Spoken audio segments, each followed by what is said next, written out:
This portion of River Revival brought to you in part by the Friends of the Minnesota Valley, working together since 1982 to protect and enhance the lower Minnesota River and the Minnesota Valley National Wildlife Refuge. There'll be plenty of time to visit with the candidates. It's August in 2010. There's a gubernatorial candidate forum at Farm Fest near Redwood Falls. Everybody on Main Street, Minnesota knows that the health of Minnesota's economy depends on the health of agricultural economy. Indeed, almost 4/5 of the land in the Minnesota River Valley is devoted to agriculture. We're very dependent as a society worldwide on the food that's produced in the Minnesota River Basin. Row crops and livestock generated more than $13 billion in 2009. Agriculture is Minnesota's second largest industry and accounts for 1/5 of our jobs. The Minnesota River Basin up into the Red River Valley, there's what I would call the modern day Fertile Crescent, where we've got a combination of the right soils and climate and rainfall. Prime agricultural soil with not a lot of stones. It also holds water. It's a glacial lake clay and silt, so you have to tile it to farm it. Much of our drainage systems that have been installed are nothing more than stormwater removal systems, very similar to what most cities have. It's just a way of moving water off the landscape to make the land tillable. But the faster flow of water from tile drainage has made farming the floodplain risky. Don Halverson used to farm the river bottoms near Montevideo.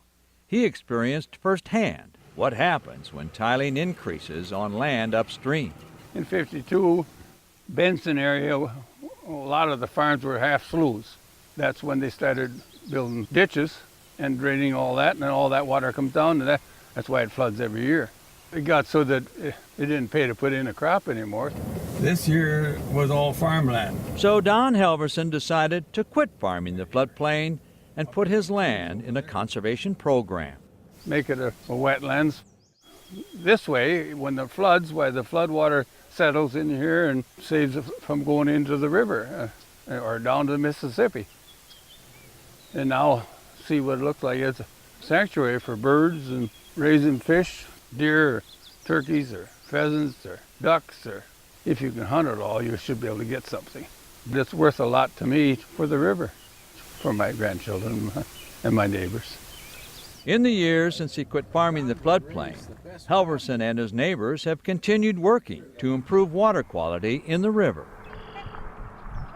In 1992, Minnesota Governor Arne Carlson created a Citizens Advisory Committee to find ways to make the Minnesota River fishable and swimmable. The Citizens Advisory Committee, painstakingly over the course of 2 years, put together a very comprehensive set of recommendations for the state of Minnesota to follow what we call almost the 10 commandments of cleaning up the Minnesota River.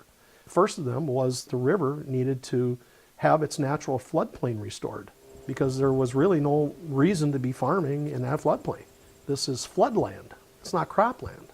So 4 of us from the Citizens Advisory Committee flew out to Washington, D.C.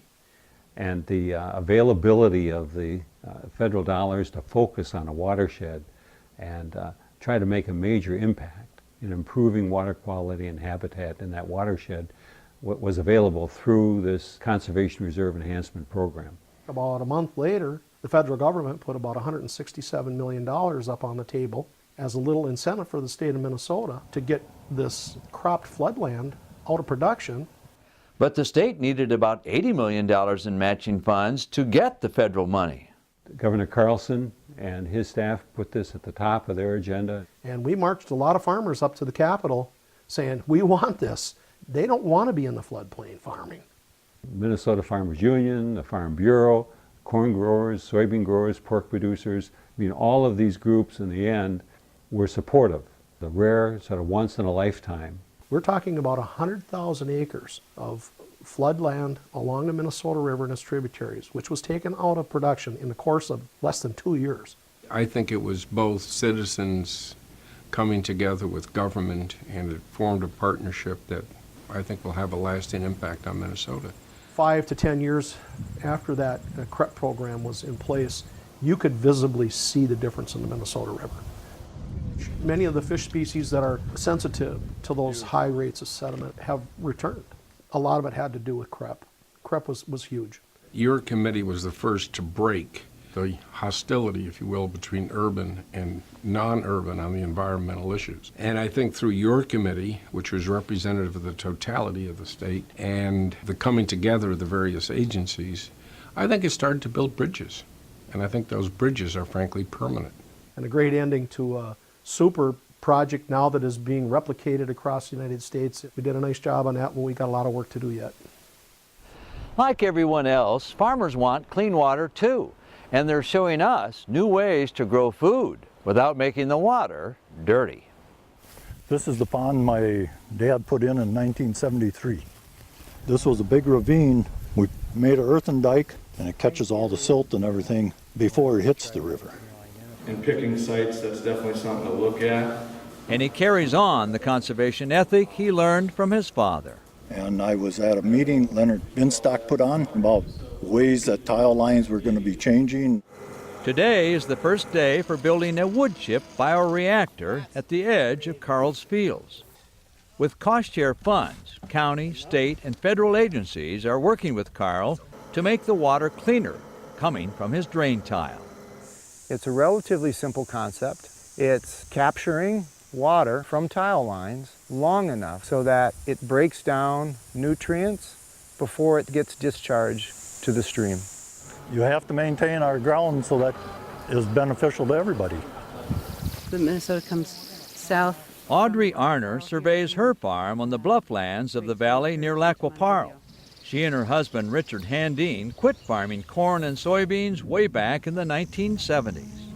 We had been spending time with farmers who were affiliated with the Land Stewardship Project and the Sustainable Farming Association of Minnesota, and many of those mentors affected our decision-making to manage grasslands. In doing that, we have learned to take the lesson from the Great Prairies, which has been to perennialize and to diversify.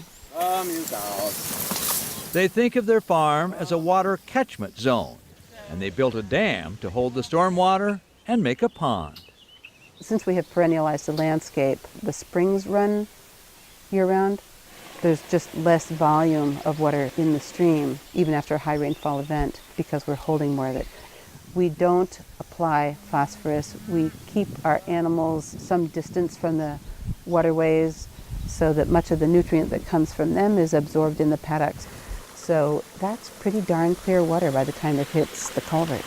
Audrey says the water in their pond is swimmable and fishable.